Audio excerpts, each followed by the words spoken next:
Hello, bachcho. Let's read the question. The question says that looking back at the story, when do you think Osable thought up his plan for getting rid of Max? Do you think he had worked out his plan in detail right from the beginning, or did Osable make up a plan taking advantage of events as they happened? Okay, key concept आपका reading and understanding.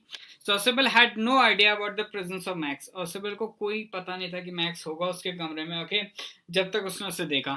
We know this because he initially blinks a few times. उसने पलकें झपकाई, shock हो गया था वो इसलिए. Okay, तो इसका मतलब यह है कि उसको नहीं अंदाजा था कि मैक्स था उसके रूम में. Okay, so he does not have any reason to make plans. उसका कोई कारण नहीं कि वो पहले से प्लान बना के चले कि ऐसा ऐसा बोलूंगा, ऐसा ऐसा हो जाएगा. हाउएवर ऑसेबल इन एन इंटेलिजेंट एजेंट, वो क्या था, एक बुद्धिमान एजेंट था. Okay, who knows how to use situations to his advantage. वो जानता था कि कैसे आपके सिचुएशन को यूज करना है अपने एडवांटेज के लिए. So he pretends that he expected such an intrusion and concocts the story about the balcony and a man having entered his room earlier thought through it. Okay, तो उसने क्या करा कि मतलब उसने ऐसा जताया कि उसको पता था कि ऐसा इंट्रूजन होने वाला है. ओके, और उसने एक स्टोरी बुन दी. ओके, बालकनी के बारे में उसने ये भी बता दिया कि पहले भी ऐसा हो चुका है. He knows that the waiter would be arriving soon with his drink order. उसको पता था कि वेटर आने वाला है क्योंकि उसने ड्रिंक ऑर्डर करी थी.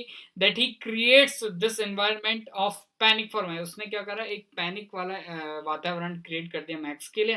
Okay, before the order is deliver, और ऑर्डर डिलीवर होने से पहले ही plans in advance how he would use the knocking at the door and pressurise Max. उसने सोच लिया था कैसे वो नॉकिंग डोर पे नॉक होगा उसको कैसे यूज करेगा मैक्स को प्रेशराइज करने के लिए. टू एक्ट इन एज, जल्दबाजी में, ताकि मैक्स आपका एक गलती कर ले.